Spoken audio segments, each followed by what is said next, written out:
Om Prakash murder ಪ್ರಕರಣಕ್ಕೆ ಸಂಬಂಧಪಟ್ಟಂತೆ ಪೊಲೀಸರು ಇದೀಗ ತನಿಖೆಯನ್ನ ಚುರುಕುಗೊಳಿಸ್ತಾ ಇದ್ದಾರೆ. ತಾಯಿ ಹಾಗೂ ತಂಗಿಯ ವಿರುದ್ಧವೇ ದೂರನ್ನ ನೀಡಲಾಗಿದೆ.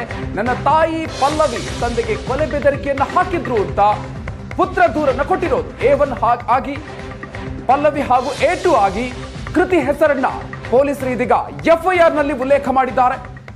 ಇನ್ನು ಒಂದು ವಾರದಿಂದಲೇ ಓಂ ಪ್ರಕಾಶ್ ಕೊಲೆಗೆ ಬೆದರಿಕೆಯನ್ನ ಹಾಕಲಾಗಿತ್ತು ಅನ್ನುವಂತ ವಿಚಾರವನ್ನ ಕೂಡ ಈ ಸಂದರ್ಭದಲ್ಲಿ ಬಯಲಾಗ್ತಾ ಇದೆ.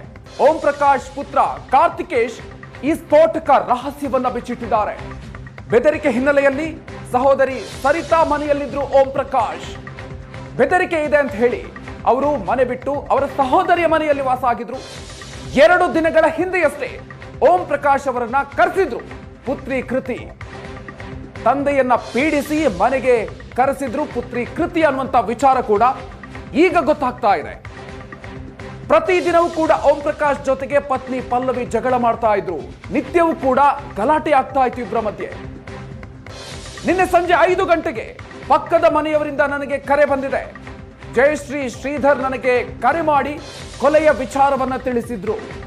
ತಮ್ಮ ತಂದೆ ಮೃತದೇಹ ಕೆಳಗೆ ಬಿದ್ದಿರುವ ಬಗ್ಗೆ ಮಾಹಿತಿಯನ್ನ ನೀಡಿದ್ರು.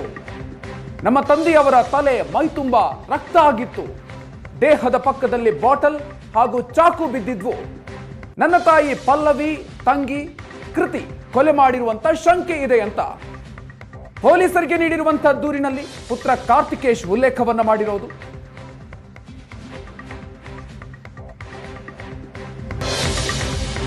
ಇನ್ನು ತನಿಖೆಯ ಸಂದರ್ಭದಲ್ಲಿ ಅನೇಕ ವಿಚಾರಗಳು ಬಯಲಾಗ್ತಾ ಇದೆ. ಪತ್ನಿಗಾಗಿ ಲಕ್ಷ ರೂಪಾಯಿ ಓಂ ಪ್ರಕಾಶ್ ಸಾಲ ಮಾಡಿದ್ರು ಅನ್ನುವಂಥ ವಿಚಾರ ಕೂಡ ತನಿಖೆಯ ಸಂದರ್ಭದಲ್ಲಿ ಗೊತ್ತಾಗ್ತಾ ಇದೆ. 40 ರಿಂದ 50 ಲಕ್ಷ ರೂಪಾಯಿಯಷ್ಟು ಸಾಲವನ್ನು ಮಾಡಿದ್ರಂತೆ ಓಂ ಪ್ರಕಾಶ್ ಅವರು.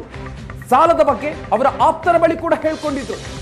ಪತ್ನಿ ಪಲ್ಲವಿಯ ಆಸ್ಪತ್ರೆ ಖರ್ಚಿಗಾಗಿ ಲಕ್ಷ ರೂಪಾಯಿ ಖರ್ಚನ್ನು ಮಾಡಿದ್ದಾರೆ. ಈ ವಿಚಾರವನ್ನು ಅವರೇ ಹೇಳ್ಕೊಂಡಿರೋದು ಅವರ ಸ್ನೇಹಿತರ ಬಳಿ.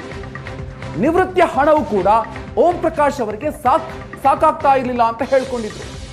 ಬೆಂಗಳೂರಿನ ವಿವಿಧ ಆಸ್ಪತ್ರೆಗಳಲ್ಲಿ ಪತ್ನಿಗೆ ಚಿಕಿತ್ಸೆಯನ್ನು ಕೊಡಿಸ್ತಾ ಇದ್ರು. ಓಂ ಪ್ರಕಾಶ್ ಪತ್ನಿ ಪಲ್ಲವಿ ಸ್ಕಿಜೋಫ್ರೇನಿಯಾ ಕಾಯಿಲೆಯಿಂದ ಬಳಲ್ತಾ ಇದ್ರು. ಮಾನಸಿಕ ಕಾಯಿಲೆಯಿಂದ ಬಳಲ್ತಾ ಇದ್ರು, ಸ್ಕಿಜೋಫ್ರೇನಿಯಾದಿಂದ. ಸೊ ಹಾಗಾಗಿ ಅವರಿಗೆ ಚಿಕಿತ್ಸೆಯನ್ನ ನೀಡಬೇಕಾಗಿತ್ತು. ಚಿಕಿತ್ಸೆಯನ್ನು ಕೂಡ ಕೊಡಿಸ್ತಾ ಇದ್ರು ಓಂ ಪ್ರಕಾಶ್ ಅವರು. ಪ್ರತಿ ತಿಂಗಳು ಕೂಡ ಚಿಕಿತ್ಸೆಗಾಗಿ ಲಕ್ಷ ರೂಪಾಯಿ ಖರ್ಚಾಗ್ತಾ ಇತ್ತು. ಸೊ ಹಾಗಾಗಿ ಸಾಲವನ್ನು ಮಾಡಿಕೊಂಡಿದ್ರು. ಸಾಲಗಾರರ ಕಾಟ ಹೆಚ್ಚಾಗ್ತಾ ಇದೆ ಅಂತ ತಮ್ಮ ಆಪ್ತರ ಬಳಿ ಓಂ ಪ್ರಕಾಶ್ ಅವರು ಹೇಳ್ಕೊಂಡಿದ್ರು ಅನ್ನುವಂಥ ವಿಚಾರ ಕೂಡ ಈಗ ತನಿಖೆಯ ಸಂದರ್ಭದಲ್ಲಿ ಗೊತ್ತಾಗ್ತಾ ಇದೆ.